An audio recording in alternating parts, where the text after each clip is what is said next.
हाँ जी, तो कल हमने किस चीज़ के बारे में पढ़ा था? आज हम यूनिट 2 ब्लॉक 1 109 BAPC H4 इसके बारे में हम पढ़ेंगे। ठीक है? तो मैं आलोक से बता देती हूँ कि हमने कल क्या पढ़ा था। आलोक, मैं आपको ओवरव्यू देती हूँ कल का। ओके? तो कल ओके। हमने ये पढ़ा था कि आपका फ्रूड की थ्योरी पढ़ी थी। ठीक है? फ्रूड ने हमारी ईड, ईगो एंड सुपर ईगो के बारे में बताया था। इड जो होती है वो, उसमें हमारी जो हिडन डिजायर्स होते हैं, ड्रीम्स होते हैं, अर्जेस होते हैं। ठीक है? इड हमारा प्लेजर पर, उसका जो प्रिंसिपल होता है वो प्लेजर पर बेस होता है। उसको हमारी इसके कॉन्सिक्वेंसेस से कोई मतलब नहीं होता है। इड को इंटेंस ग्रेटिफिकेशन चाहिए होता है लोग। ठीक है? और इंटेंस ग्रेटिफिकेशन में आपको एक एग्जांपल देती हूँ। मान लो आपकी तबीयत खराब है और आपको डॉक्टर ने डिनाई किया है कि आपको जंक फूड नहीं खाना है। ठीक है? बट आप फिर भी अलोक जंक फूड खाते जा रहे हो क्योंकि उसमें आपका कोई रोल नहीं है। क्योंकि सबके माइंड में आपका इड होता है। ठीक है? तो आपका इड बोलेगा यार खा ले, कुछ नहीं होगा, थोड़े से कुछ नहीं होता, खा ले अलोक। ठीक है? तो आपने उसको खा लिया है। तो अब जो वो आपका इड है वो आपका क्या करेगा, वो आपको, उसको इंटेंस ग्रेटिफिकेशन आपने दे दी है बिकॉज आपने उसकी ऐसी हैबिट बना दी है कि हाँ भाई मुझे तो चाहिए चाहिए। ठीक है? तो ये होता है इड। आलोक, समझ आ रहा है आपको? हाँ जी मैम। ओके। अब उसके बाद इड के बाद देखो, मैं आपको, जैसे बच्चे होते हैं, बच्चों का इड पर कंट्रोल नहीं होता है।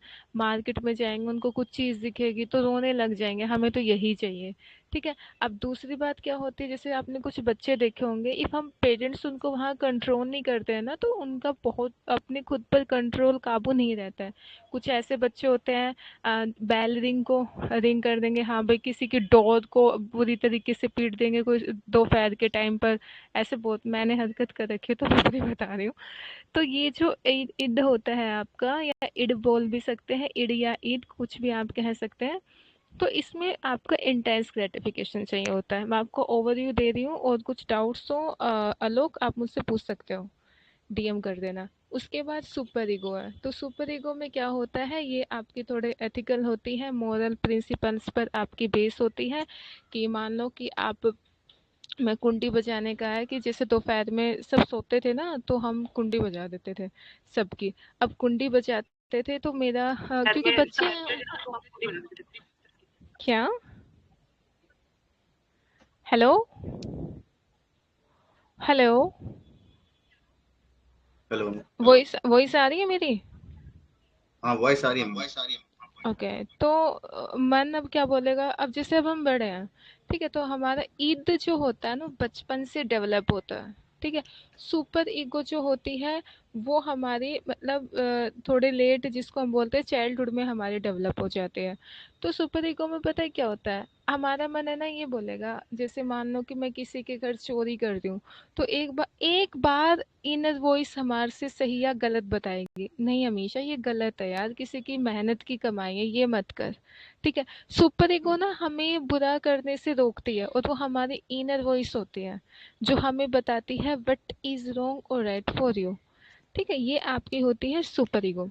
सुपर ईगो के बाद आपकी होती है ईगो। ईगो क्या करती है आलोक, वो हमारी बैलेंस करती है आपकी सुपर ईगो और आपकी, क्या बोलते हैं इसको हम, आपकी सुपर ईगो के बाद क्या होता है, ईद। इन दोनों के बीच में आपके बैलेंस का काम करती है। मान लो मैं एक एग्जांपल देती हूँ आपको। आपको ड्राइविंग करनी है, बहुत हार्श जिसको बोलते हैं, बहुत रफ ड्राइविंग करनी है, बहुत फास्ट ड्राइविंग करनी है, कि हाँ बस आज आपका मन है। अब सिंपल सी बात है यार, ठीक है आपका, मैंने क्या बोला, मन। तो ये मन आपका ईद ही होता है, उसको किसी से कुछ मतलब नहीं होता है। अब आपके ईद ने क्या बोला कि आलोक आज तुझे फास्ट ड्राइविंग करनी है। ठीक है? आपने क्या, आपने आपकी फिर सुपर ईगो क्या बोली, नहीं आलोक देख भाई, एक्सीडेंट वगैरह होने के चांसेस है, तू फास्ट ड्राइव क्यों कर रहा है, तू घर पे भी है, ठीक है, तेरे मम्मी पापा सब है, ठीक है, आपकी फैमिली है, तो आप ये भी देखोगे। ठीक है? तो अब उसके बाद आप देखोगे सुपर ईगो। सुपर ईगो ने आपको सही गलत बता दिया। ठीक है? हम्म। अब ईगो ये बोलेगी आपको कि ये लोग देख, क्योंकि ईगो का काम होता है बैलेंस का। ठीक है। अब ईगो क्या बोलेगी, अलोक देख, गाड़ी चलानी है ना भाई, तो एक काम कर, तू एक साफ सा, जैसे जो ये पासिस वगैरह होते हैं, आपने देखे होंगे, तो एक ऐसा रोड देख जहाँ वो ना हो, ट्रैफिक ना हो। वहां देखो, आपकी मन की भी हो जाएगी, क्योंकि आपने कुछ रूल तो ब्रेक किए नहीं है, क्योंकि वहां तो बिल्कुल सीधा रास्ता है ना आपका, बिलाइन वे है ना, कि हाँ भाई आपने वहां तो कुछ कुछ किया नहीं है कि हाँ भाई ट्रैफिक आपकी दोनों होगी। यानी आपने अपनी सुपर ईगो को भी मानी, सुपर ईगो ने क्या बोला कि यार ट्रैफिक है, एक्सीडेंट हो जाएगा, आपने उसकी उसको भी बैलेंस किया, ठीक है कोई दिक्कत की बात नहीं, मैं यहाँ नहीं आपके वहां चलाऊंगा। और आपने अपनी ईद को भी सेटिस्फाई किया। तो ईगो ने आपको ये दिमाग दिया, तो ईगो का काम होता है दोनों में आपका बैलेंस करना। ओके, आलोक ठीक है। समझ आ रहा है? हाँ जी। अब उसके बाद आपके आते हैं three states of conscious. Conscious में क्या होता है, कॉन्शियस में आपका सुपर ईगो वर्क करता है। इसमें आप बहुत ज़्यादा अटेंटिव होते हो कि मेरे लिए ये सही है, ये गलत है। अब जैसे मैं पढ़ा रही हूँ, आप पढ़ रहे हो, मैं एक्टिव स्पीकर हूँ इस टाइम पर, आप एज अ एक्टिव लिसनर मुझे सुन रहे हो, तो ये सारी चीज़ें क्या होती है, कॉन्शियस माइंड में होते हैं।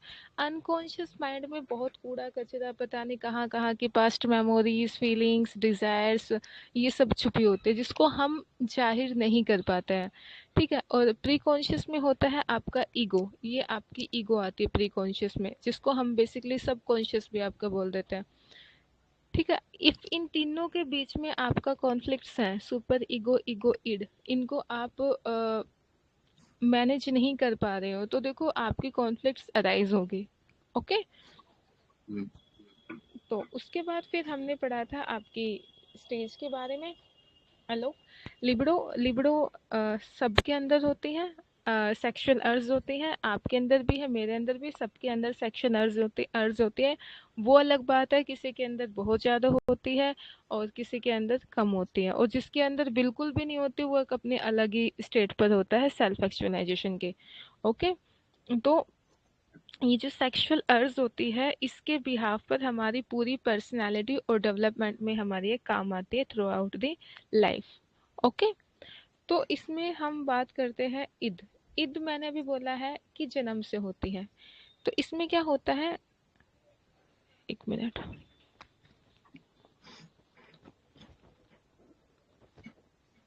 एक मिनट यार, एक मिनट मुझे टाइम लगा।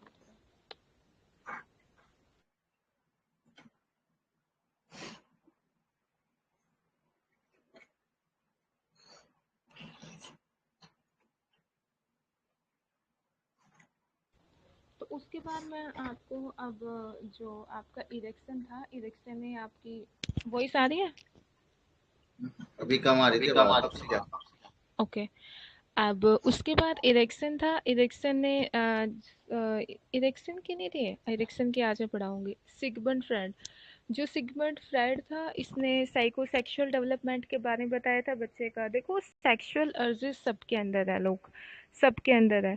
ठीक है, मैं फिर कह रही हूँ कि ये नहीं होता है कि हाँ आम नहीं है, सबके अंदर होती है। एक एज पर आने के बाद बहुत ज़्यादा होती है आपकी सेक्स की अर्ज। और ये बताया जाता है कि जब 21 साल की, जैसे ये 16, 17, 18, 19, 20 साल की होती है एज, उसमें सेक्सुअल एनर्जी बहुत ज़्यादा होती है। क्यों होती है? क्योंकि उसमें एक आपकी ऐसी वो एज होती है जिसमें आपकी, जिसको प्यूबर्टी की एज बोलते हैं। ठीक है, आपके डेवलप होते हैं सारे ऑर्गन्स, है ना। अभी हम्म, ऑर्गन्स डेवलप होते हैं तो उनके अंदर सेक्सुअल अर्जेस भी होती है, जो थोड़ी सी ये गेल्स, उसने उनका स्टेने हॉल ने डेफिनेशन दी थी कि adolescence is the stage of stress and स्ट्रोम। वो क्यों बोले ये लाइन?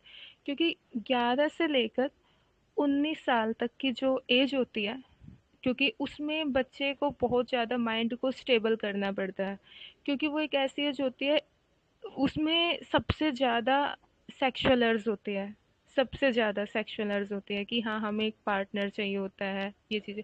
फिर धीरे धीरे अंडरस्टैंडिंग डेवलप होती है, आप उस पर कंट्रोल भी करते हो। ठीक है। अब उसके बाद हम 5 स्टेजेस पढ़ रहे हैं आपके डेवलपमेंट की। ये इसने दी थी, सिगमंड फ्रायड ने।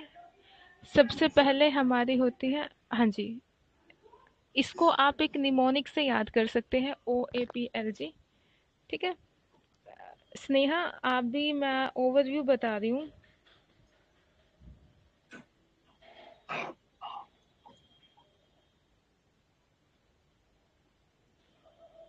तो सबसे पहले आपका जो था, क्या बोलते हैं, हम ओरल स्टेज के बारे में बताएंगे। ओरल स्टेज में क्या होती है, ये आपकी 0 से लेकर आपकी 2 साल तक की होती है आपकी ओरल स्टेज, ठीक है। यानी बर्थ से आपकी 18 महीने तक। इसमें क्या होती है, इसमें ना बच्चा पूरा का पूरे, बच्चा कहाँ से सेक्सुअल अर्ज बच्चे के अंदर डेवलप होते हैं इस एज में। इस एज में बच्चे के अंदर जो सेक्सुअल अर्ज होती है वो माउथ से डेवलप होती है, ओरल स्टेज में। क्योंकि ओरल स्टेज में माउथ से कैसे डेवलप होती है, वो अपनी ब्रेस्ट फीडिंग करेगा, अपनी नहीं सॉरी, अपनी जो मदर की है, ठीक है, ब्रेस्ट फीडिंग करेगा, सकिंग करेगा, चोइंग करेगा, ठीक है। ये चीज़ें क्या होती है, ये यहाँ से उनको सेक्सुअल अर्जिस, उनका लिबिडो आपका एस्टेब्लिश होता है, ठीक है। फिर उसके बाद वो अपने इनसे गेन प्लेजर करते हैं। अगर फिक्सेशन होता है ज़्यादा, कम, ठीक है, ये बैलेंस में होना चाहिए, ज़्यादा भी नहीं होना चाहिए और कम भी नहीं होना चाहिए। फिर ज़्यादा हो जाता है तो फिर रेपिस्ट की फॉर्म वगैरह होते हैं, आपको पता है, ठीक है। और कम भी नहीं होना चाहिए, कम होगा तो फिर आपने देखा है ना, बच्चे नेल बाइटिंग करते हैं। नेल बाइटिंग ये साइन होता है कि बच्चे के इमोशनली वो स्ट्रेस में है, ठीक है। तो ये चीज़ें इस बाद में जाकर वो आगे फिक्सेशन हो जाता है, तो आगे जाकर आपकी बहुत ज़्यादा हार्मफुल होता है उसकी सेक्सुअल लाइफ में। अब और ये कंप्लीट होना बहुत ज़रूरी है, आपकी ये स्टेज। अब उसके बाद क्या होता है, एनल स्टेज। एनल स्टेज में पूरी की पूरी जो सेक्सुअल एनर्जी होती है वो आपकी एनस से आती है। और एनस में क्या होता है, जो आपकी जो एनस होता है उसमें आपकी पूरी सेक्सुअल एनर्जी होती है। लाइक आपका यूरिनेशन, आपका ब्लेडर, जो आपका ये जो बच्चा आपका जैसे अपने जो उनकी जो पी टॉयलेट होता है, उनको वो कंट्रोल करते हैं। जब वो उनको कंट्रोल करते हैं तो उससे वो उनका क्या करते हैं, उससे वो ना प्लेजर गेन करते हैं। यानी जब बच्चे होते हैं ना, वो उनको टच करना पसंद करते हैं। तो ये सारे यहाँ से वो अपना प्लेजर गेन करते हैं एनल स्ट्रेस से, ओके। यानी सारी एनर्जी आपकी एनएस से आती है, 18 से लेकर 3 महीने का बच्चा। अब वो उनको पता भी नहीं है, बट वो उनकी ना, इनकी लिबिडो सेट हो रही है, उनकी सेक्सुअल एनर्जी आपकी मतलब स्टेब्लिश हो रही है। अब उसके बाद इफ वो नहीं करता है, फिक्सेशन हो जाती है, तो आपने देखा होगा कुछ ऐसे बच्चे होते हैं जो बेड शीट पर ही आपकी उस पर टॉयलेट कर देते हैं। वो क्यों होता है, क्योंकि उस स्टेज में उनको प्लेजर गेन नहीं हुआ, ठीक है। अब उसके बाद आपका आती है फैलिक स्टेज। फैलिक स्टेज आपकी होती है 3 से 6 साल तक की एज। इसमें आपकी क्वेश्चन भी आता है, आपकी सुपर ईगो डेवलप होती है इसी एज में। मेरे लिए क्या गलत है क्या सही है, वो इस एज में आपकी डेवलप हो जाते हैं, ठीक है। उसके बाद आपकी होती है ओडिपस और इलेक्ट्रा। ये दोनों चीज इसी में होती है। ओडिपस होता है फीमेल, यानी ना इसमें अट्रैक्ट होते हैं। जो फादर होगा, जो बेटी होंगी वो अपने फादर की तरफ अट्रैक्ट होंगी, जो बेटा होगा वो अपनी मदर की तरफ अट्रैक्ट होगा। तो बॉयज के लिए यूज होता है, मेल चाइल्ड के लिए यूज होगा ओडिपस, और फीमेल चाइल्ड के लिए यूज होगा आपका इलेक्ट्रा, ओके। उसके बाद आपकी लेटेंसी स्टेज आती है। लेटेंसी स्टेज में आपकी फीलिंग्स छिपी होती है। लेटेंसी का मतलब ही होता है ये लेटेंट, लेटेंट से हमारा लेटेंसी आया, इसका मतलब होता है हिडन, यानी छिपा हुआ।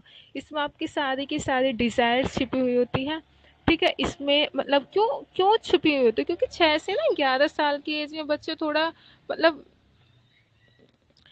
6 से 11 साल की एज में ना बच्चा थोड़ा वो हो जाता है, क्या बोलते हैं इसको हम, मतलब उसकी बिजी हो जाता है। बिजी में क्या बोलेंगे हम, कि हाँ भाई स्कूल का होमवर्क है, असाइनमेंट है, खेलने में बिजी, कार्टून में बिजी, ये देखेगा वहाँ जाएगा, कहीं मतलब अपनी अपनी धुन में बिजी होता है, उसको किसी से मतलब नहीं होता। सेक्सुअल एनर्जीज होते हैं उसके अंदर, बट वो इतना बिजी हो जाता है कि उसको अपनी जितनी भी सेक्सुअल अर्ज होती है उसको वो छुपा लेता है, क्योंकि इस एज में उसके ऊपर एकेडमिक प्रेशर बहुत ज़्यादा होता है।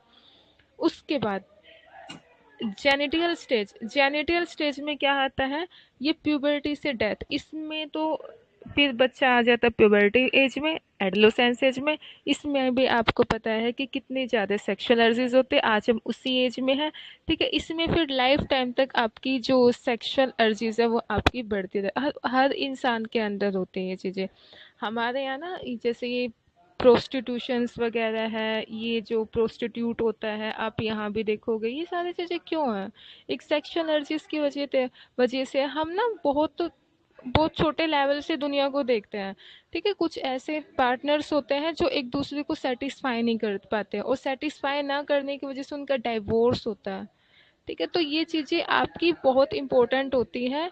आपकी जो मैंने आपको बताई है साइकोसेक्सुअल डेवलपमेंट के बारे में, तो ये अर्जीज होती हैं, हर इंसान के अंदर अर्जीज होती हैं। और मैंने उस दिन भी बताया था कि एक अमेरिकन एक पॉलिटिशियन था, बिजनेसमैन था, उसने इस सेक्सुअल अर्जीज की वजह से ही आई थिंक कुछ, मुझे मैंने उसके भी नहीं रिसर्च किया है, तो उसने उसके मैं आपको कुछ ओवरव्यू देती हूँ उनका भी। उन्होंने बताया था कि जो आपकी सेक्सुअल अर्जीज पर, क्योंकि उनकी वाइफ थी, तो उसने मना कर दिया था कि देखो मैं आपको नहीं दूंगी बिकॉज मुझे ये चाहिए। तो इस सेक्स में इतनी पावर होती है कि ये उस सेक्सुअल अर्जीज की पूरी बुक है, उसकी वजह से उन्होंने अपना बिजनेस स्टार्टअप कर दिया था। आज वो इतने बड़े बिजनेसमैन है, एक इस अर्ज की इससे बहुत कुछ हो सकता है, इसको आप अच्छे पॉजिटिव वे में भी लगाओ तो ये बहुत लिबिडो बहुत काम की चीज़ भी है और आपकी नेगेटिव भी है। ठीक है, तो इसको हर एक स्टेज में ये प्लेजरेबल होता है। ठीक है, बट इतना भी नहीं होना चाहिए कि हाँ आप सुपर ईगो को ही भूल जाओ, क्योंकि ये आपका एक तरीके से ईद का भी पार्ट होता है कि हाँ भाई आप प्रोस्टिट्यूशन जो ये होते हैं वहाँ आप जा रहे हो कि नहीं नहीं सेक्सुअल अर्जीज है ये तो इम्पोर्टेंट होती है, नहीं नहीं एक सुपर ईगो आपको, आपके जो नेचर है आपने इसके लिए मैरिज क्यों बना रखी है। मैरिज ये बहुत बड़ा कॉन्सेप्ट हो जाएगा, ओवरव्यू के लिए मैं बाद में बताऊंगी कभी। तो ये चीज़ें आपकी थी। तो अब कुछ बच्चे होते हैं जो आपकी मतलब ये जो जिसको हम बोलते हैं कि नहीं कर पाते, जैसे मैंने बताया कि वो उनकी ईगो सेटिस्फाई नहीं हो पाती है। जब उनकी ईगो सेटिस्फाई नहीं होती है तो वो डिफेंस मैकेनिज्म का काम करते हैं या उनका सहारा लेते हैं। तो ये तो मैंने बताया था कल, जो मैंने आपको ओवरव्यू दे दिया है कल का। तो आज हम पढ़ेंगे डिफेंस मैकेनिज्म के बारे में कि डिफेंस मैकेनिज्म क्या होता है। तो आलोक, स्नेहा, आपको समझ आया? Yes ma'am. मैंने बहुत जल्दी बताया था, तो आपको समझ आया ना? हाँ, अभी तो है, एक बार रिवीजन करनी पड़ेगी। एक बार रिवीजन कर देना भाई। ठीक है।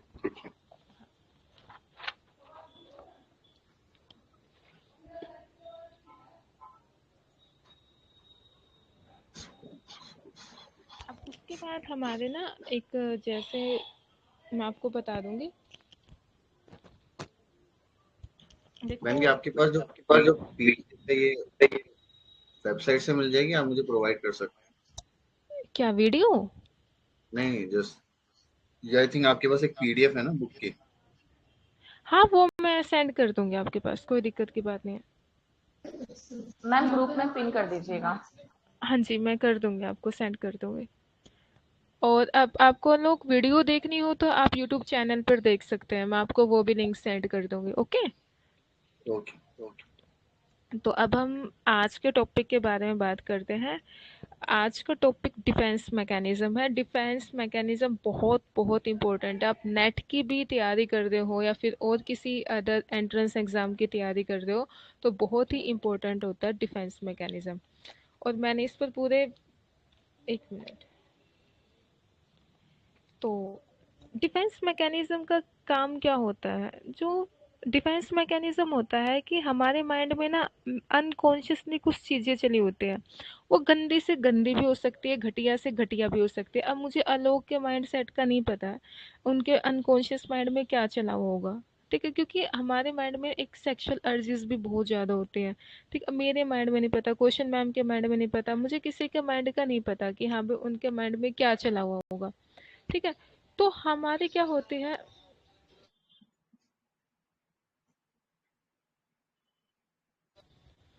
तो उसमें क्या होता है कि वो ना बहुत ज़्यादा मतलब जब आपकी कभी कभी जैसे मान लो कि मेरा मन है कि मैं ये चीज़ करूं, बट वो मेरी चीज़ नहीं हुई है, ठीक है, तो मुझे मुझे ना पूरी लाइफ टाइम तक ये रहेगा कि मतलब मैं कैसे ना कैसे उस चीज़ को लूँगी और वो मेरी कंप्लीट नहीं हुई ना, मैं पूरी लाइफ टाइम तक परेशान रहूँगी, पूरी लाइफ टाइम तक।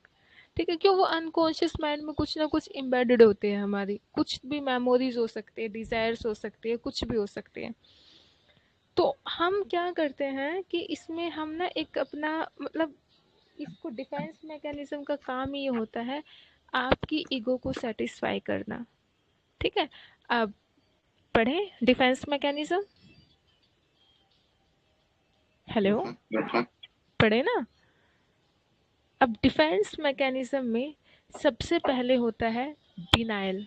ठीक है, डिनायल में क्या क्या क्या होता है कि आपको मतलब कोई प्रॉब्लम है, बहुत अच्छे तरीके से समझना डिफेंस मैकेनिज्म को। आपके पास कोई प्रॉब्लम है, ठीक है, डिफेंस मैकेनिज्म का होता ये काम है कि वो आपकी ईगो को सेटिस्फाई करती है, आपके अनकॉन्शियस माइंड को। आप वो सोसाइटी में काम नहीं कर सकते हो या फिर किसी के सामने, बट आप वो कर देते हो, आप सेटिस्फाई का काम होता है डिफेंस मैकेनिज्म का। आपके पास प्रॉब्लम होते हुए, आपके पास मान लो डिनाइल में क्या होता है, डिनाई करना। आपके पास एक प्रॉब्लम है और मैं आपको वो आप बना कर रहे हो कि नहीं नहीं मेरी कोई प्रॉब्लम नहीं है। ठीक है, तो अब उसमें आपको होता है कि आपके पास प्रॉब्लम होते हुए भी आप उसको बहुत मतलब एक मिनट यार।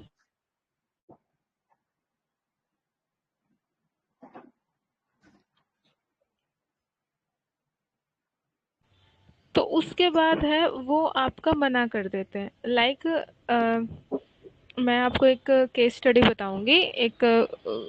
एक लड़का था, तो उसने मतलब वो उसके जो पेरेंट था, उसके जो फादर थे, उसके फादर वो दिल्ली पुलिस में थे, डीपी थे वो।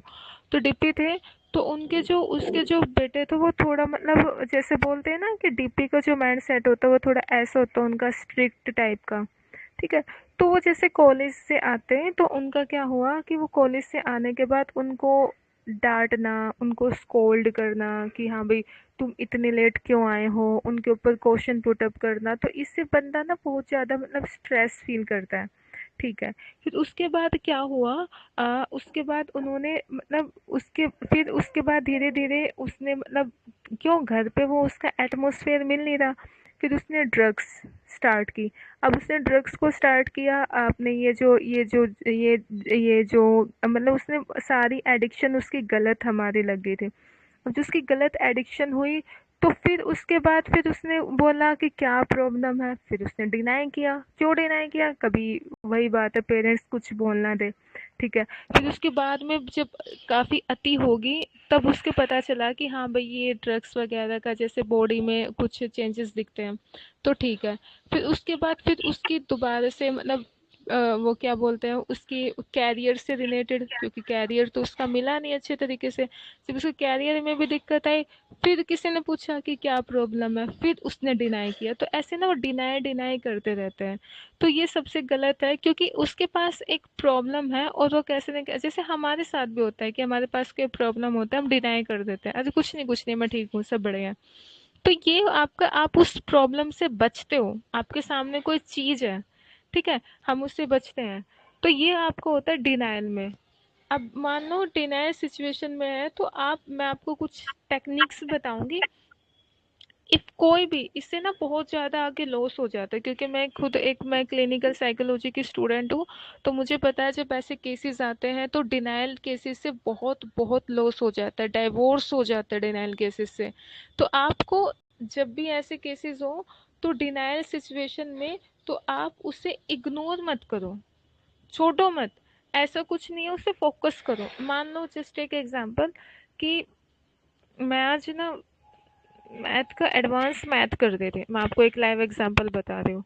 तो मैंने मतलब मैं मैथ को और इंग्लिश को टच में रखती हूँ, मुझे मैथ बहुत ज़्यादा पसंद है, मैथ रीजनिंग थोड़ी लॉजिकल फैकल्टी मुझे अपनी बढ़ानी पसंद है। तो मैं मैथ को 3-4 दिन से स्किप कर देते, स्किप मतलब ध्यान से सुनना, मैं डिनायल कर देती कि नहीं यार मुझे मैथ और इंग्लिश, क्योंकि मैथ हमेशा रिवीजन से आता है और मुझे मैथ अच्छा लगता है और इंग्लिश भी। तो मैं मैथ और इंग्लिश में डेली लेती हूँ।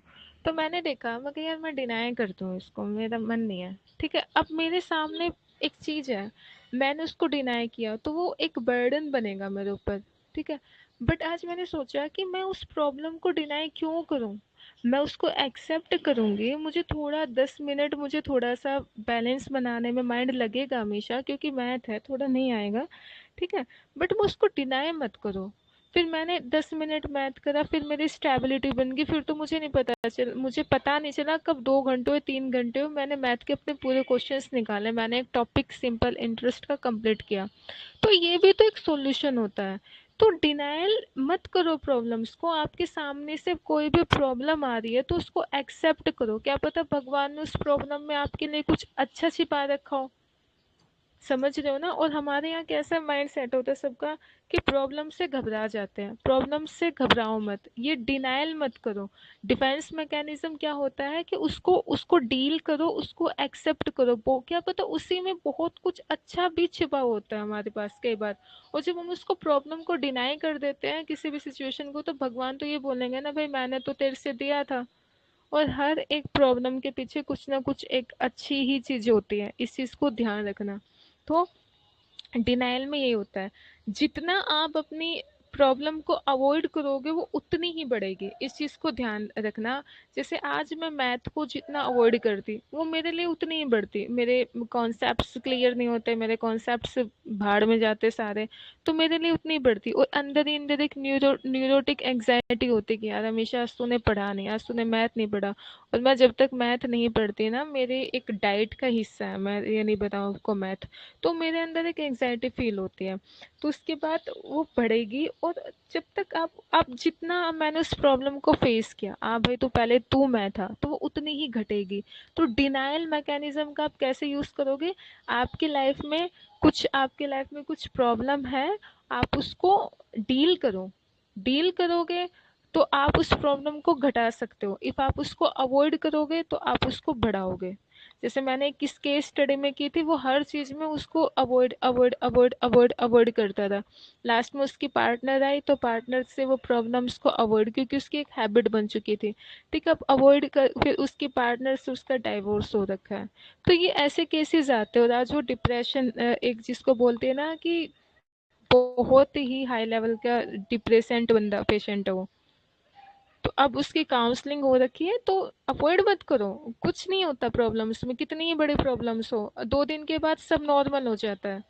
तो ये होते हैं सबसे पहले डिनाइल मैकेनिज्म। और मैं फिर आपको बता रही हूँ, मेरा खाली पर्पस बुकिश नॉलेज देने का नहीं है कि हाँ भाई मैं बुकिश नॉलेज दूँ, मेरा इंटरवेंशन करने का भी है कि आप अपनी लाइफ में साइकोलॉजी को इम्प्लीमेंट कर सको। ठीक है, ये होती है डिनाइल। और हमेशा सबसे पहले क्या होता है डिनाइल में, आपका जो होती है वो होती है आपकी सबसे पहले कि आपको कंपैरिजन नहीं करना है। क्योंकि सबसे बड़ी मैं आपको कुछ टिप्स या कुछ पॉइंट्स बता रही हूँ कि किसकी वजह से प्रॉब्लम आती है। हम कंपैरिजन करते हैं, उसका ये मेरा ये नहीं, उसका ये मेरा ये, उसके पास इतना बड़ा घर, मेरे पास कुछ भी नहीं है, उसके पास जॉब है, मेरे पास जॉब नहीं है, उसका तो इतना फेयर कलर है, मेरा तो ऐसा कलर है, उसके पास तो हाइट है, मेरे पास तो ये नहीं, उसके पास तो ऐसी नोज है मेरे। तो ये सारे कुछ भी पैरामीटर्स हो सकते हैं आपके कंपैरिजन के। और इस कंपैरिजन की वजह से हमारे माइंड में होती है प्रॉब्लम। सबसे पहला पॉइंट, उसको एक्सेप्ट करो खुद को। भाई मैं पतली हूँ तो मैं एक्सेप्ट करती हूँ मैं पतली हूँ, मैं काली हूँ तो मैं एक्सेप्ट करती हूँ मैं काली हूँ। उसको उसको डिनाई मत करो कि हाँ यार मेरे तो कुछ होगा नहीं, एक्सेप्ट करना सीखो हर चीज को। दूसरी बात, जब आप दूसरा पॉइंट होता है जब आप अपनी रियलिटी से दूर भागते हो कि नहीं यार मैं तो कुछ नहीं हूँ। ठीक है, आपको पता है कि मैंने ये बताया है कि आपकी उसकी थी कि वो ड्रग्स लेता था, बट वो अपनी रियलिटी से दूर भागा। तो अपनी रियलिटी से दूर मत भागो। तीसरा पॉइंट होता है, अपनी रियलिटी को एक्सेप्ट करो। डिनाइल पोजीशन में जब भी आपको मन करे कि हाँ भाई मैं डिनाई करता हूँ, इसको मना करता हूँ, आपके सामने कोई चीज है उसको एक्सेप्ट करो। ठीक है, क्योंकि आपको वो चीज नहीं मिली ना, तो पूरी लाइफ टाइम तक आप परेशान होगे और कोई परेशान नहीं होगा। चौथा point, flight into health, health की तरफ अपना फोकस करो। अवॉइडेंस नहीं होना चाहिए आपकी कि हाँ भाई आप अवॉइड मत करो, उसको एक्सेप्ट करो।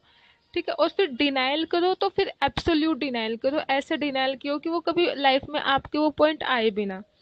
ठीक है, रेशनलिज्म, आपका माइंड से काम लो। ब्लेमिंग आप मत करो, तेरी वजह से हुआ है, इसकी वजह से हुआ है, किसी की वजह से कुछ भी नहीं होता। ब्लेमिंग करने से भी डिनायल पोजीशन आती है। ठीक है, तो आपको, क्योंकि वो खुद को डिनाई करता है।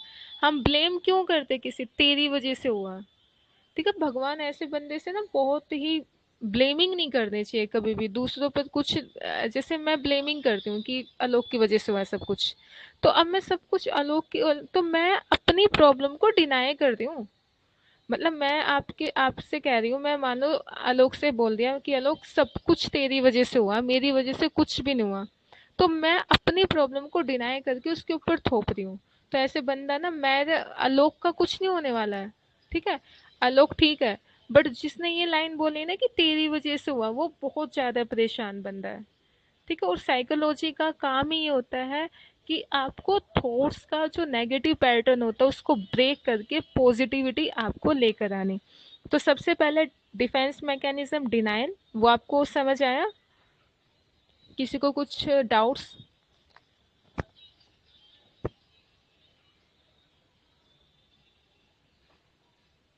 एक डाउट? क्वेश्चन अभी पूछो के बाद में। ओके ओके ओके, बाद में पूछ लेने, अभी पूछ लो, कोई दिक्कत की बात नहीं है। ओके, तो रिकॉर्डिंग ऑन है ना इसलिए। हाँ जी, बोलिए। तो डिफेंस मैकेनिज्म मींस कि जो मतलब कि जो जितना भी डिनायल आएगा, जो भी बंदा डिनायल करेगा, मतलब that is a defence mechanism. वो खुद को छिपा रहा है ना, मतलब ना ना ना ना बोल के हर एक एग्जैक्टली, सिचुएशन में वो सब खुद को जगह पे ना छिपा रहा ना है, बोल के। यस। क्योंकि उसके अनकॉन्शियस माइंड में, मैंने क्या बताया, अनकॉन्शियस माइंड में बहुत ज्यादा थॉट्स होते हैं, वो उनको बाहर नहीं निकाल रहा है। और बीइंग अ साइकोलॉजी स्टूडेंट या साइकोलॉजिस्ट का काम यही होता है कि बंदे के अनकॉन्शियस माइंड को, जो थॉट्स हैं जो छिपे हुए हैं, उनको निकाल लो। बराबर, मतलब उसको खुरेदना है पूरा, उसके एग्जैक्टली अनकॉन्शियस माइंड को खुरेदना है। यही यही यही होता है। क्योंकि ज्यादा दिक्कत जब इंसान के कॉन्शियस माइंड में, अनकॉन्शियस माइंड में थॉट होते हैं, उन्हीं की वजह से तो होता है आगे। और वो डिनाई करता रहता है, नहीं नहीं नहीं मैं ठीक हूँ, नहीं नहीं मेरा कुछ नहीं है, ऐसा है। तो ये आगे ना बहुत ज्यादा हार्मफुल होते हैं। ठीक है, करेक्ट करेक्ट। Thank you. तो मोस्ट वेलकम, एक्सेप्ट करो अपनी सिचुएशन को। ठीक है, उसके बाद आपकी होती है डिस्प्लेसमेंट, दूसरा डिफेंस मैकेनिज्म होता है। अब डिस्प्लेसमेंट में क्या होता है कि डिस्प्लेसमेंट में आपकी मतलब ना कुछ इमोशंस होते हैं।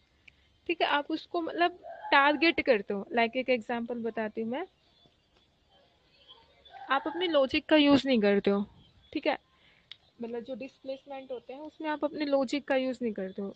मान लो कि मैं किसी सब्जेक्ट में फेल हो गई, टेक एग्जांपल। अब मैं फेल हो गई तो पता है क्या बोलूंगी, सही है, सही हुआ, मैं फेल हो गया। मतलब आपने अपनी कुछ गलती नहीं देखी कि हाँ भाई मैंने स्टडी नहीं की, ऐसे थोड़े ना फेल हो जाता है। लॉजिक देखे तो कोई कैसे फेल होगा। ठीक है, फेल कब होता है, जब आपने, आपके पास कुछ मतलब आपके पास, मेरे पास टाइम भी है, मैंने फिर भी नहीं पढ़ा, तो गलती मेरी है ना। तो वो डिस्प्लेस कर देगा, अरे सही है यार मैं फेल हो गया। ठीक है, इसमें डिस्प्लेसमेंट में क्या होता है, डिस्प्लेसमेंट में आपकी गलती होती, मतलब डिस्प्लेसमेंट का मतलब यही होता है कि इसमें ना, मतलब आप,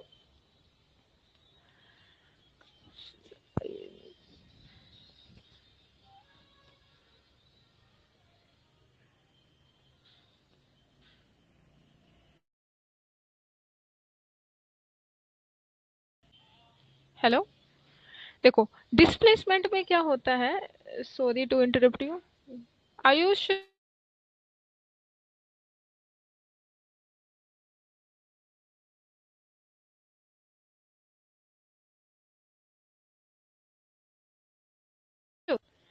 तो इसमें क्या होता है कि जो आपका डिस्प्लेसमेंट होता है, डिस्प्लेसमेंट में आप अपने इमोशंस को दूसरों पर थोप देते हो। लाइक कि आप ऑफिस से आए, ठीक है, ऑफिस से आने के बाद आपका बॉस का गुस्सा आपने डिस्प्लेस कर दिया अपने बच्चों पर, ठीक है? तो ये होता है आपका डिस्प्लेसमेंट, यानी अपनी गलती को, अपने इमोशंस को आप डिस्प्लेस कर दो। मैं एग्जाम में फेल हुई हूँ, ठीक है, और मैं क्या बता दूँ, मम्मी टीचर ऐसी थी, टीचर बकवास थी, टीचर को कुछ नहीं आता था, ठीक है, वो टीचर ही ऐसी थी, वो बस ना बातें करती रहती थी। तो मैं अपनी गलती को एक्सेप्ट नहीं कर दूँ, ठीक है, मैं दूसरे किसी और पर अपने डिस्प्लेसमेंट कर दूँ, ठीक है, लाइक ब्लेमिंग की तरह। आया समझ? उसके बाद आपका होता है डिनायल हो गया। फिर आपका रेशनलिज्म। रेशनलिज्म में क्या होता है, रेशनलिज्म का मैं आपको बता देती हूँ। जो रेशनलिज्म है उसमें जब हम गलती करते हैं तो हम उसको एक्सेप्ट नहीं करते हैं, मैंने हमेशा बता रखा है। एक तो डिनायल में आपके पास कोई प्रॉब्लम है, आप उसको डिनाई करते हो, लेकिन रेशनलिज्म में क्या होता है, जब हम गलती करते हैं तो हम उसको एक्सेप्ट नहीं करते, ठीक है, मतलब थोड़ा ना डिस्प्लेसमेंट की तरह ही होगा, बट हम ना उसको रिजेक्ट करते हैं, एक्सेप्ट नहीं करते, हम उसको रिजेक्ट करते हैं, दूसरों पर ब्लेमिंग करते हैं। मान लो कि आपने एक्सीडेंट किया और आपने दूसरे उस पर ब्लेम कर दिया, तो ये रेशनलिज्म, आप उससे बच रहे हो, डिफेंसिव जिसको बोलते हैं, डिफेंसिव मोड में आप, कि आप उससे बच रहे हो। तो मान लो कि आपका, मैंने भी बताया है कि एक कोई टर्मिनेट एग्जाम में एक लड़का फेल होता है और वो कहता है कि ये भगवान का अच्छा मैसेज था, भगवान जो करता है ना अच्छा करता है, कि क्या पता भगवान ने मेरे लिए क्या वो, ये जो एक लाइन होती है ना, भगवान जो करता है अच्छा करता है, ये एक डिफेंस मैकेनिज्म होता है, अपने मन को शांत करने के लिए, अपने ईगो को सेटिस्फाई करने के लिए, ठीक है, तो ये आपका रेशनलिज्म का काम करते हैं, ठीक है। एक लड़की ने, मान लो कि मैं एक एग्जांपल और देती हूँ, तो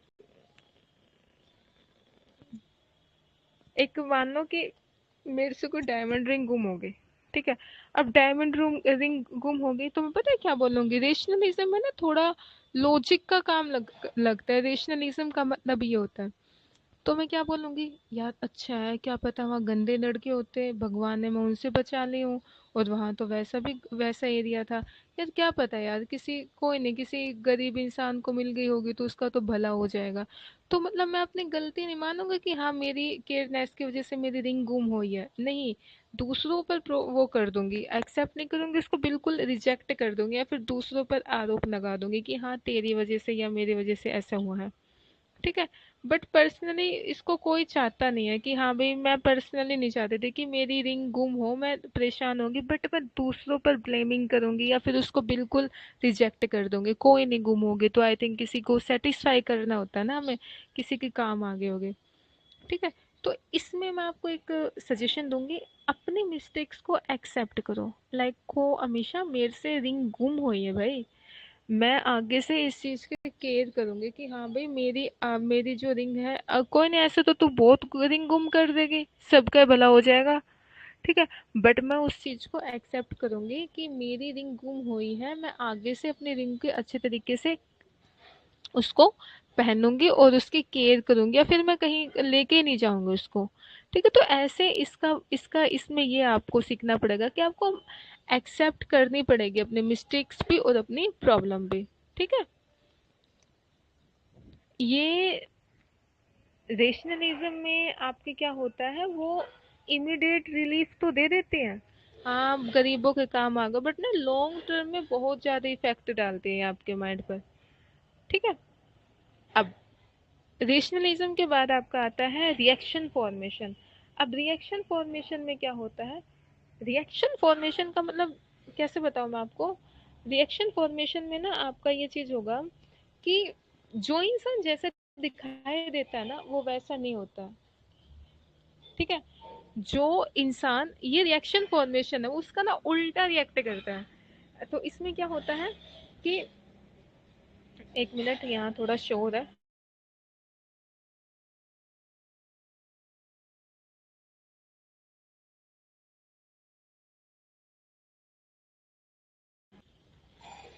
हेलो। सबसे पहले प्रोजेक्शन का मतलब ही समझ लो। प्रोजेक्शन में क्या होता है कि वो ब्लेमिंग करता है। प्रोजेक्शन एक तरीके से, प्रोजेक्शन का मतलब ही होता है आरोप लगाना। ठीक है, वो दूसरों पर, अपनी गलती हुई है तो वो दूसरों पर आपका ब्लेमिंग करेगा। तो प्रोजेक्शन सबसे इजी है। डिस्प्लेसमेंट आपका हो चुका है, डिनायल आपका हो चुका है। अब हम बात करते हैं रिएक्शन फॉर्मेशन पर। रिएक्शन फॉर्मेशन में क्या होता है, हर एक इंसान के डबल फेस होते हैं, चाहे इसमें कोई भी हुआ, ए टू जेड, उसके दो फेस होते हैं, एक पॉजिटिव एक नेगेटिव। तो इसमें क्या होता है, रिएक्शन फॉर्मेशन में जो इंसान दिखाई देता है वो इंसान बिल्कुल भी वैसा नहीं होता है। इसका मैं एक एग्जांपल दूं, क्या से दूं जो आपको रियल है। हाँ हाँ हाँ, एक एग्जांपल मैं आपको देती हूँ। अच्छा, आई थिंक आपने गुप्त मूवी देखी है? एक मिनट है।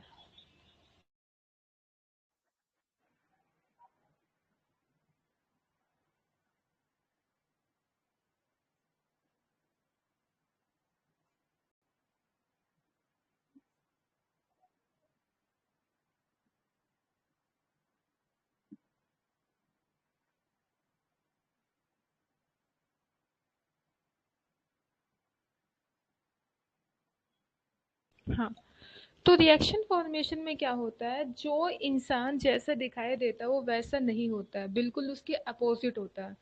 तो रिएक्शन फॉर्मेशन में मैं आपको एक मूवी का एग्जांपल देती हूँ। आपने गुप्त मूवी देखी है? गुप्त मूवी में एक वो पूरी मर्डर मिस्ट्री होती है, उसमें काजोल है। ठीक है, तो जो काजोल की जो मूवी है उसमें आपने देखा होगा, किसी ने देखी है गुप्त मूवी?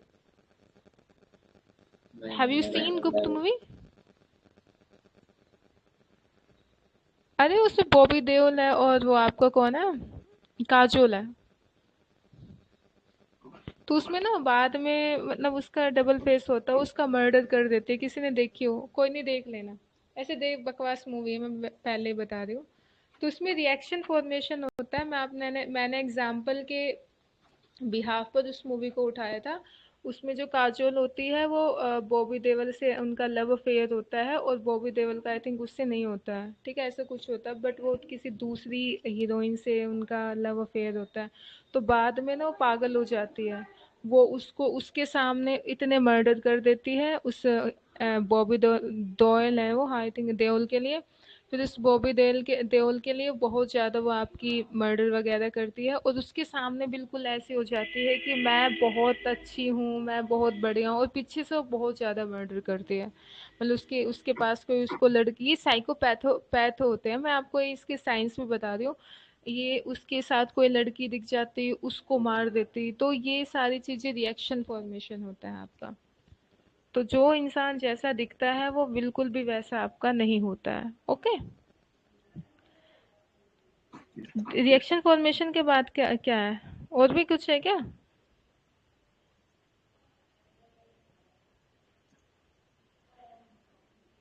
रिएक्शन फॉर्मेशन, प्रोजेक्शन हो गया, डिस्प्लेसमेंट हो गया, डिनायल हो गया, रिएक्शन फॉर्मेशन हो गया, और है?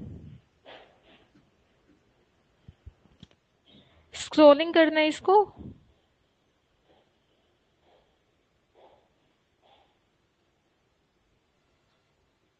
स्क्रोलिंग। चलो मैं एक बार इस, ओके ओके ओके ओके,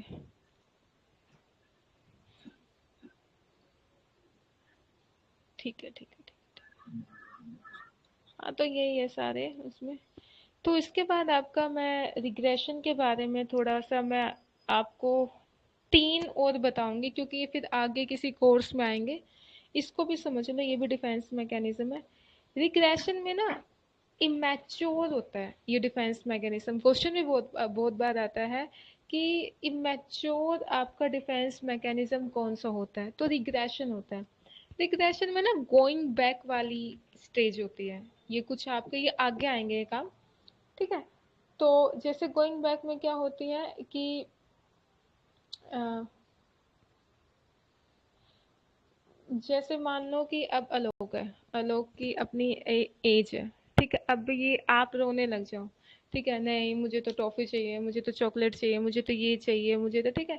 तो ना एज ए सोसाइटी इनको पता है कैसे ट्रीट करेंगे, ओए रोए मत, रो मत, बच्चा है तू, ठीक है, अब ये नहीं है, ये अब तू बड़ा हो गया, अब ऐसे ये हरकत मत कर। तो इसको ना एज ए सोसाइटी इनको इनको डिनाई करेंगे ये सारी चीजें। तो गोइंग बैक, रिग्रेशन, रिग्रेशन में वो अपनी गोइंग बैक का मतलब होता है कि अपनी चाइल्डहुड में गए, ठीक है, वहीं इन्होंने अपनी जो हैबिट्स थी चाइल्डहुड में जो होती है, सबकी होती है जनरली, तो वो उन्होंने अपनी रिपीटिशन की फॉर्म में इनकी वो जो हैबिट्स है वो उन्होंने अपनी क्या बोलते हैं एग्जिबिट की। तो उसके बाद क्या होता है कि हम ये बोलेंगे बच्चों की तरह मत रो यार, ठीक है, ये एज ए सोसाइटी नॉर्मल है, नॉर्मल नहीं होता है कि आप इतने बड़े होकर ऐसे रो, ठीक है। तो एक केस स्टडी थी, एक लेडी थी, वो 12 घंटे से ना रो रही थी। तो उसके हस्बैंड मर्डर केस में थे। तो अभी वो जस्ट बाहर ही आया था, मतलब जो उसके हस्बैंड थे, ये एक रियल केस स्टडी मैं आपको बता रही हूँ।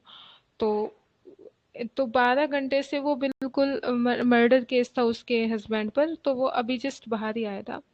तो ना उसके हस्बैंड के बाहर आने के बाद तो उन्होंने ना उन सब चीजों में वो इंडल्ज हो गया दोबारा से, मतलब मर्डर केस स्टडी मेरी फ्रेंड की है ऑलमोस्ट। तो मेरे जो उनका था, उसका जो हस्बैंड था, तो वो दोबारा से इंडल्ज हो चुका था उन्हीं कामों में, मतलब मर्डर वगैरह। तो मतलब उसकी जो वाइफ थी वो बच्चों की तरह बिहेव करती थी, माय फ्रेंड, ठीक है, वो बच्चों की तरह। तो मैंने रिग्रेशन, रिग्रेशन है ये, क्योंकि वो ना बच्चों की तरह रोएगी, तो बच्चे से हम बच्चे रोते हैं तो उसकी थोड़ा मतलब पैम्परिंग करते हैं, तो पैम्परिंग करते हो तो ईगो सेटिस्फाई होती है उनकी। तो कुछ गोइंग बैक स्टेज, ये रिग्रेशन कुछ ऐसी स्टेज होती है, तो बच्चों की तरह बिहेव कर दी थी। अब यहाँ उसको मतलब वही बात है ना, सिंपैथी की नीड है, तो उससे इसका ईगो सेटिस्फाई होगा कि हाँ मेरी किसी ने केयर की है, ठीक है। तो अब उसका ईगो सेटिस्फाई होगा, बट वो ना अ, वो अपने हस्बैंड के सामने, जैसे लड़कियों का होता है, वो थोड़ा ना मतलब अपने पार्टनर के सामने थोड़ा इमेच्योर बिहेवियर करते हैं, लाइक बच्चों की तरह। या फिर हस्बैंड अपनी वाइफ के सामने, क्योंकि हस्बैंड वाइफ का रिलेशन बहुत ही वैसा होता है जिसको आप बोलते हो कि बहुत प्योर भी होता है, और इसको प्योर ही बना कर रखना। प्लीज अपने रिलेशन में किसी थर्ड पर्सन की एंट्री मत होने देना, ठीक है। तो इसमें क्या होता है कि आपको जो हस्बैंड वाइफ ये होते हैं, वो उनके ना उनकी आपस में ऐसी बॉन्डिंग होती है बहुत अच्छी, वो वहां रिग्रेशन की फॉर्म हो सकती है। रिग्रेशन की फॉर्म वहां भी होती है, सब जगह होती है। जैसे किसी की डेथ होती है तो डेथ पे इतने सारे पब्लिक इकट्ठी होती है, तो वहां कोई बच्चों की तरह लेडीज रोएंगी चिल्ला के, वो भूल जाती है, तो वो भी ईगो सेटिस्फाई करते हैं। डिफेंस मैकेनिज्म होता है अपने अनकॉन्शियस माइंड को जो भी थॉट्स होते हैं उसको बाहर निकालने के लिए। और आपने देखा होगा जब उनकी डेथ होती है फैमिली में, तो जो स्पेशली लेडीज, जेंट्स का क्या होता है, उनको एज ए सोसाइटी पहले ही मना कर दिया जाता है कि देखो तू मर्द है, रोना नहीं है, अलो नहीं करता है, उनके भी इमोशंस होते हैं। और जेंट्स में इतना ज्यादा जो एग्रेशन होता है वो क्यों होता है, आधा इसी वजह से होता है क्योंकि उनको ऐसे सोसाइटी मना कर दिया जाता है, रो मत, तू रो नहीं सकता है, तू लेडीज नहीं है, तू ये नहीं है, ये बहुत गलत चीजें होती है। फिर वही बात मैंने बता दी घूम फिर के, अब वो एग्रेशन आ जाता है, फिर ये बोलते हैं कि लड़कों में एग्रेशन ज्यादा होता है, क्यों? इमोशंस तो हिडन है ना, वो तो कैसे ना कैसे करके उनको निकाल लेगा, फिर वो कहीं ना कहीं उन चीजों को डिस्प्लेस करेगा। इस वजह से लड़कों में सबसे ज्यादा ये एक सबसे बड़ा पॉइंट होता है कि उनको रोने नहीं देते, क्योंकि रोने से ना मन बहुत हल्का होता है, ये भी एक डिफेंस मैकेनिज्म का काम होता है।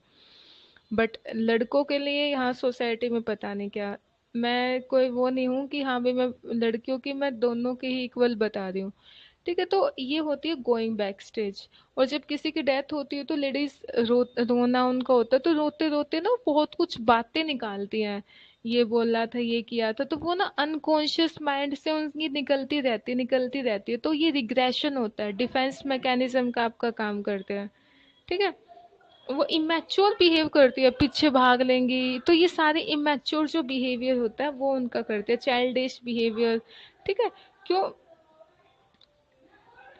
क्योंकि अटेंशन सीकर होती हैं, जैसे लड़कियां होती हैं ना बहुत चाइल्डिश बिहेवियर करती हैं, क्यों? क्योंकि उनको थोड़ा अटेंशन चाहिए होता है, वो गोइंग बैक मतलब अपनी बचपन की स्टेज में जाना। तो ये होता है बहुत इमेच्योर डिफेंस मैकेनिज्म होता है रिग्रेशन। रिग्रेशन के बाद आपका होता है रिप्रेशन। रिप्रेस मतलब होता है दबाना। आई थिंक आपको समझ आ रहे होंगे सारे ये क्या बोलते हैं डिफेंस मैकेनिज्म। कोई नहीं, ये बुक से अलग बता रही हूँ मैं आपको। हाँ, रिप्रेशन है इसमें, सॉरी। तो रिप्रेशन में क्या होता है, रिप्रेशन प्राइमरी डिफेंस मैकेनिज्म होता है। अब इसका मैं एग्जांपल आपको दूंगी।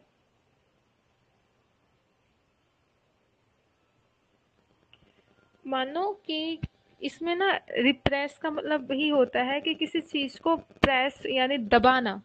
ठीक है, मानो हमारे मन में ऐसा होता है कि जो बिना हमारे मन में ऐसा होता है कि जो हम हमें बिल्कुल भी पसंद नहीं करते। ठीक है, वो चीज़ हमारे मन में कॉन्शियस से अनकॉन्शियस में आ जाती है। मतलब हम किसी भी चीज़ को, मान लो कोई चीज़ है हमारे सामने, उसको हम पसंद बिल्कुल भी नहीं करते हैं। कोई ना कोई तो चीज़ देखो सबकी लाइफ में होती है जिसको हम नहीं पसंद करते। वो कोई भी इंसान हो सकता है, टेस्ट हो सकता है किसी भी उसका, या फिर कुछ भी हो सकता है, कोई वॉइस हो सकती है, कुछ ट्रोमा, या फिर कुछ कुछ भी आपका हो सकता है वो। ठीक है, तो इसको क्या होता है, और ये आपको पता है हर इंसान, कोई भी हुआ इसमें, आप खुद भी इस चीज को एज्यूम कर सकते हैं। साइकोलॉजी बोलती है हर इंसान एक दिन में 10 से 15 झूठ बोलता है। हर इंसान झूठ बोलता है, 10 से 15 झूठ। वो चाहे वो कॉन्शियस बोले, चाहे वो फिर वो अनकॉन्शियसली बोले, बट हर इंसान एक दिन में 10 से 15 जो है वो आपका झूठ बोलता है। ठीक है, कुछ ऐसी बातें जैसे मान लो कि बहुत गंदी, घटिया, जेलेसी, सेक्सी, डर्टी होती हैं, जिनके हम जिम्मेवार नहीं होते। वो हम सपने में भी ऐसा नहीं सोच सकते। कुछ होता है ना कि वो देखो सबके माइंड में आती है वो बातें। एक जब एक इंसान एक दिन में 10 से 12 15 झूठ, अप्रोक्स है ये डाटा, बोलता है।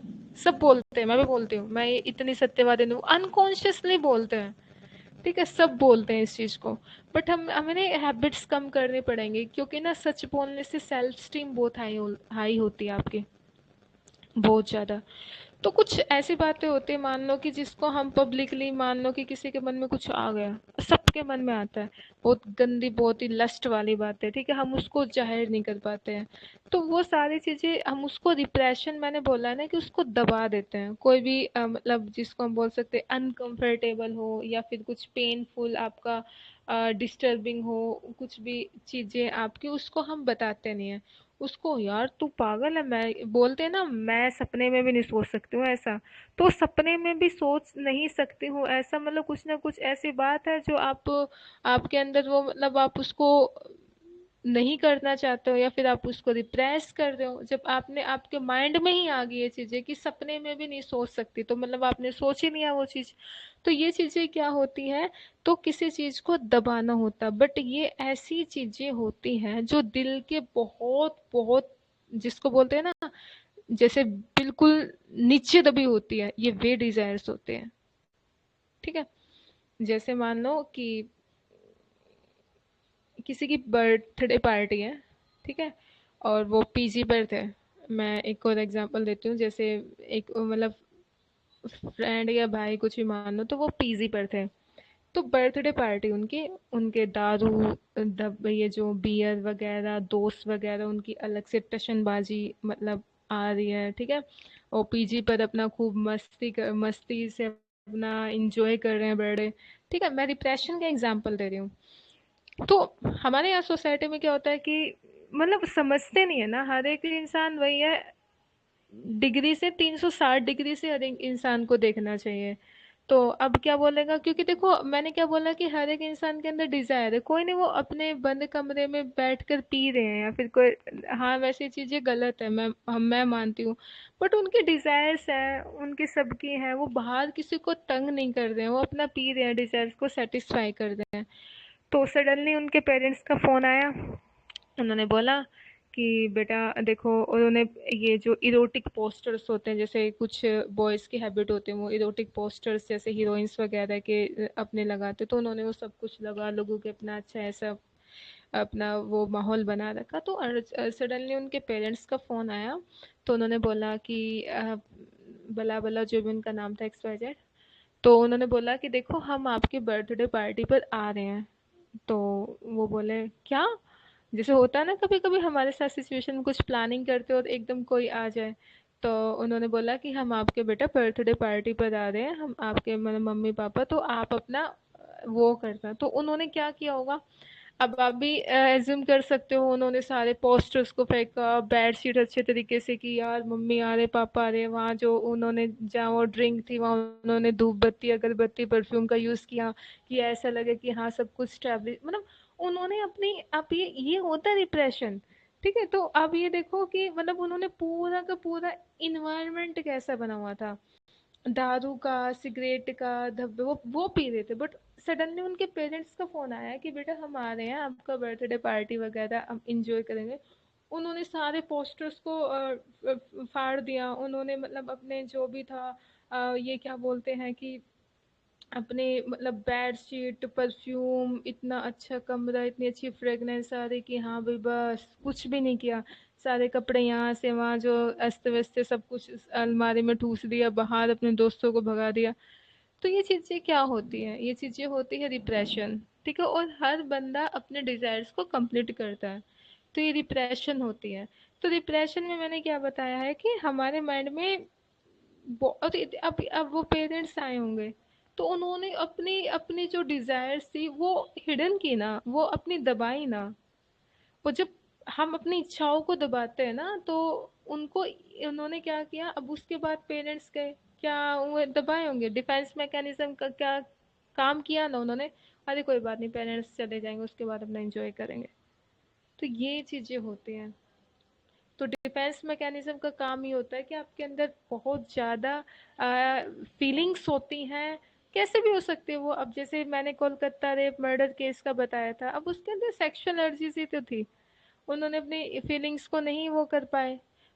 खैर आज मैंने, मेरे कुछ बंगाली स्टूडेंट्स हैं, 3-4 स्टूडेंट्स थे, तो मैंने उनसे पूछा था इस केस के बारे में, तो उन्होंने मुझे बहुत अलग स्टोरी बताई। जो बंगाली मेरे स्टूडेंट्स थे, बहुत ही अलग स्टोरी थी, ऐसा प्री प्लान्ड था सब कुछ। ये रेप रेप तो इन्होंने बस बोल दिया है, मैं सब कुछ इनका प्री प्लान्ड था। और उस लड़की की जो वो थी, उनकी उसकी अब 3 महीने बाद उनकी शादी होने वाली थी, उसके फियांसे के पास उसका पूरा का पूरा डाटा था, उन्होंने बताया है। और उसका जो कोलकाता का था, जो मेरे उनके मतलब रिलेशन तो नहीं बता रहे थे, बट वो उनको कहीं ना कहीं नोन थी वो उनके उसमें। तो उन्होंने मुझे बताया कि वो जो ड्रग्स था, देखो सब कुछ इन्हीं चीजों पर डिपेंड है जो मैंने आज बताया है, कहीं ना कहीं सब कुछ। तो उन्होंने बताया कि कोलकाता में जो वो आपका हॉस्पिटल था, वहाँ ड्रग्स की वो होती थी, जैसे क्या बोलते हैं, एक्सपोर्ट इंपोर्ट का काम था। तो उस लड़के ने आवाज उठाई थी, जो थी, मैं नाम भूल गई उसका, क्या नाम था उसका, मैं, क्या नाम था उसका, किसी को पता हो तो। कुछ मोमया ऐसा ना, मोमिता शायद मैम। मोमिता, हाँ हाँ हाँ हाँ, मोमिता। मोमिता मोमिता मोमिता एग्जैक्टली। तो जो मोमिता थी, तो उसको उन्होंने ड्रग केस में, जैसे कुछ होते हैं ऐसे उसके, कि उन्होंने मना कर दिया था कि यहाँ ड्रग्स वगैरह नहीं चलेंगे। तो उन उसकी अब 3-4 महीने बाद ही उनकी शादी होने वाली थी, तो उनके फियांसे के तो बस सब कुछ प्री प्लान था। उन बच्चों ने मेरे से आज बताया कि मैम कि जो वो जहाँ वो हॉल था, कहाँ वो स्टे करा था उन्होंने, अम, अरे काम मैं तो भूल गई, जहाँ भी वो मतलब वहाँ लेटी हुई थी, अरे कहाँ थी यार वो, सेमिनार हॉल। हाँ सेमिनार, सेमिनार हॉल, वहाँ जो आपकी वहाँ वो मतलब लेटे, तो वो 4 दिन पहले ही, ये देख लो आप, इनोग्रेट हुआ था, मतलब उसकी री इनोग्रेट जिसको बोलते हैं वो हुआ था। मतलब उन्होंने वहाँ की सेटिंग चेंज कर रखी थी, आप ये देखो।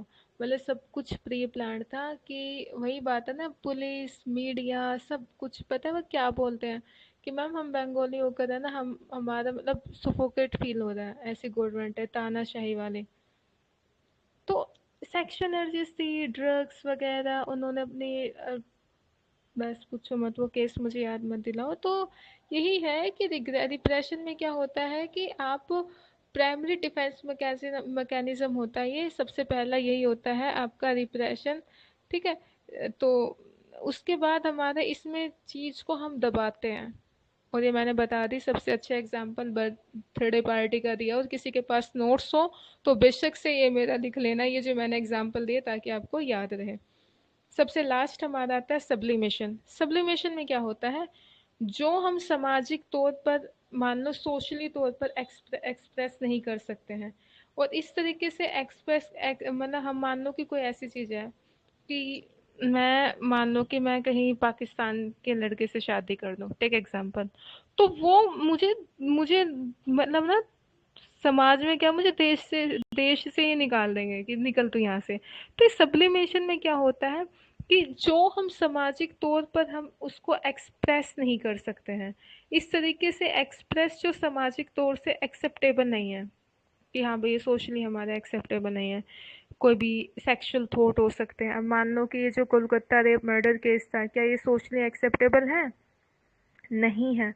तो यही चीज़ें होती हैं, sexually thought, criminal, violence thought, मतलब कोई भी थॉट हो सकते हैं। ठीक है, तो ये सारी आपकी एक बहुत अच्छी ना मूवी है, मैं इस मूवी को आपको बताऊंगी, सब्लिमेशन के ही भी आप पर है। 50 ग्रेड शेड नॉवल भी है, मूवी भी है। अच्छे 50 ग्रेड ग्रे शेड नॉवल है ये। हाँ, मान लो कि एक एग्जांपल मैं देती हूँ, तो ना सब्लिमेशन का मतलब ये होता है कि सब्लिमेशन का एक चीज़ और होता है, आप ना अपने एक्सप्रेस इस तरीके से करो जो सोशली एक्सेप्टेबल हो।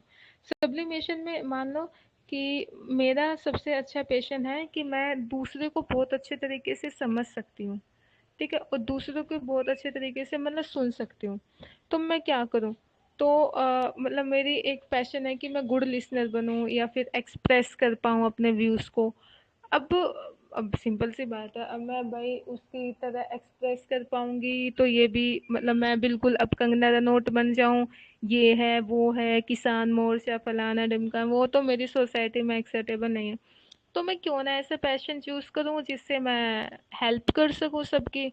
तो मैंने साइकेट्रिस्ट का अपना अपना जो है पैशन को, जिसको बोलते हैं, ऑप्ट किया कि हाँ भाई मैं यहाँ अपनी काउंसलिंग भी करूँगी, और काउंसलिंग के साथ साथ मैं बच्चों को अपना साइकोलॉजी भी, मतलब उनको ऐसे पढ़ाना कि वो इम्प्लीमेंट कर सके। तो मैंने अपने थॉट्स को, क्योंकि उस थॉट्स को मैंने एक पॉजिटिव वे में डायरेक्शन, अपने पॉजिटिव क्या बोलते हैं उसको, अपना चैनलाइज किया। उसके बाद मान लो कि कोई स्टूडेंट है, वो बहुत अच्छी एक्टिंग करता है और वो हमारी सोसाइटी में अच्छा मतलब मानना नहीं चाहता है कि क्या बनेंगे एक्टिंग करके, ये सारी न्यूडिटी वगैरह। बट वो फिर क्या हुआ, फिर वो बाद में अच्छे तरीके से एक्टिंग नहीं कर पाता है। जैसे एक एग्जांपल मैं बताऊंगी कि, तो वो उस एक्टिंग को एक डायरेक्टर भी तो बन सकता है, एक्टिंग नहीं कर पाता है। क्या पता आप डायरेक्टर ऐसे बन जाओ कि आप आपको मान लो कि स्क्रिप्ट लिखने का बहुत अच्छा शौक है, अब हम भी बोलते हैं आप डायरेक्टर बन जाए, एक्टिंग का शौक है, जिनकी सोसाइटी में एक्टिंग है, जैसे ये बड़े बड़े डायरेक्टर होते हैं या फिर जो एक्ट्रेस होते हैं, उनको ले लो। ठीक है, आपका हर एक वो जो बोलते हैं उसको, आपका जो सब्लिमेशन है, थॉट्स हैं, वो भी आपके डिजायरेबल हो जाएंगे या फुलफिल हो जाएंगे। ठीक है, तो मतलब अपने इमोशंस को ना, कोई भी इमोशंस हुआ, नेगेटिव हो चाहे पॉजिटिव हो, प्लीज अपने इमोशंस को सक्सेसफुली बनाना सीखो। अब मान लो कि किसी कोई है, किसी के अंदर बहुत ज़्यादा लस्ट है, किसी के अंदर बहुत ही ज़्यादा लस्ट है, ठीक है, अब और उसकी पेंटिंग बहुत अच्छी है, तो आप कुछ ऐसी पेंटिंग बना दो। आप एलोरा की कौन सी गुफाएं हैं वे आपने देखी होगी, तो वहाँ उनकी पेंटिंग कितनी फेमस है। देखो मैं ये नहीं कह रही हूँ, क्योंकि सबसे गंदी नेगेटिव तो मेरे लिए लस्ट ही होता है, सेक्सी होता है। ठीक है, यहाँ मेरे लिए नहीं, सबके लिए ही माना जाता है, और ये कुछ गलत चीज नहीं होती है, मैं आपको बताऊं। बट हाँ, इलीगल करना, ये मैं इसको गलत मानती हूँ। इफ आपके पास भगवान ने आपके लिए मैरिज दे रखी है, आपके लिए पार्टनर है, तो आपको तो उससे मुझे कोई दिक्कत की बात नहीं, ये भी बहुत इंपॉर्टेंट होता है। तो इसमें क्या होता है कि आपको जैसे मान लो कि है, तो उसमें बना दो, आप पेंटिंग बना दो, आप पोस्टर्स बना दो। ठीक है, अब कोई बंदा है वो बहुत ज्यादा बुलिंग करता है, बच्चों को मारता पीटता, कोई दिक्कत की बात नहीं है, तो भाई दिल्ली पुलिस में जा, तो उससे अब कोई एक ऐसा है जो बहुत ज्यादा ताक झाक करता है, इन्वेस्टिगेशन करता है, तो कोई बात नहीं भाई, तो अपने इमोशंस को सक्सेसफुली बनाकर सीआईडी में जा। कोई बहुत जासूस है, बहुत मतलब जिसको बोलते हैं कि किसी को कोई वो नहीं बताता है, नेगेटिव वे में, जैसे सोसाइटी में एक्सेप्टेबल है, वो जासूस है, इससे बच के रहो। कोई बात नहीं भाई, तू रहा एजेंसी में जा। अपने इमोशंस को चाहे नेगेटिव हो चाहे पॉजिटिव हो, उसको सक्सेसफुली बनाना सीखो। जिस दिन आप उसको सक्सेसफुली बनाना सीख गए, तो आप समझ लो कि हाँ भाई, आप आपकी लाइफ में आप जीना सीख जाओगे। और डिफेंस मैकेनिज्म यही सिखाता है, हार्ड लास्ट में, अपने इमोशंस को सक्सेसफुली बनाओ। नेगेटिव इमोशंस आपके पास है तो आप उसको पॉजिटिव वे में चेंज करो। आप उससे अपना पैसा अर्न कर सकते हो, आप इस तरीके से बनाओ। ठीक है। अब मान लो कि कोई जैसे सेक्सिस्ट होते हैं, या फिर कोई आपके जैसे ये पॉर्न वीडियोस वगैरह, जो ये भी आपकी, ये क्या बोलते हैं इनको, हॉलीवुड, ये जो क्या इनको आए, अरे यार ये क्या होते हैं जो इरोटिक मूवीज के जो हीरो वगैरह होते हैं। ठीक है। ठीक है भाई, कोई दिक्कत की बात नहीं, आपके अंदर टैलेंट है तो आप वहाँ अपना शो करो। इफ आपकी सोसाइटी में एक्सेप्टेबल है तो कोई दिक्कत की बात नहीं है। बट अपने इमोशंस को अच्छे तरीके से सक्सेसफुली बनाना सीखो। आपका गुस्सा है, ठीक है, मान लो कि आपके अंदर नेगेटिव एंगर, मतलब बहुत ज़्यादा गुस्सा है। ठीक है, सब्लिमेशन में क्या करेंगे आप, गुस्सा तो एक्सपेक्टेबल, इतना ज़्यादा एक्सेप्टेबल नहीं है, तो आप अपने उस गुस्से को, आप मान लो कि और किसी चीज़ पर लगा दो, बॉक्सिंग पर लगा दो, आपकी बॉडी भी बन जाएगी। आप अपने गुस्से को जिम में चले जाओ, अपने ये जो डंबल्स वगैरह हैं, अपने ये उठा लो। अब आया समझ? ये सारी चीजें होती हैं आपके डिफेंस मैकेनिज्म आपकी लाइफ में बहुत जरूरी है ईगो को सेटिस्फाई करने के लिए। हाँ जी Can मैम, बोलिए question ma'am. yeah, can we say that defense mechanism is nothing but channelizing your energies and your thought processes into a right direction? Exactly, यही होता है। और देखो, इरिक्शन की थ्योरी है, वो बहुत अच्छी है। वो मैं अब पढ़ाऊँ या फिर कल पढ़ाऊँ, इसकी भी बता दीजिए। मैम कल करें। मैम कल करते हैं बिकॉज हमारा 9 बजे से क्लास है again, okay so okay okay okay. या तो आज की क्लास समझ आई? Yes ma'am. Alok, Sneha,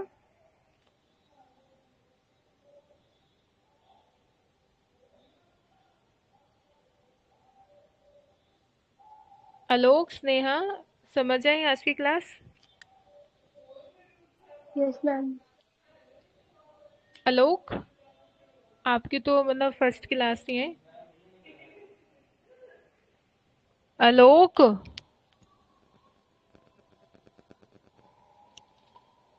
ma'am पहले आप रिकॉर्डिंग बंद कर दीजिए।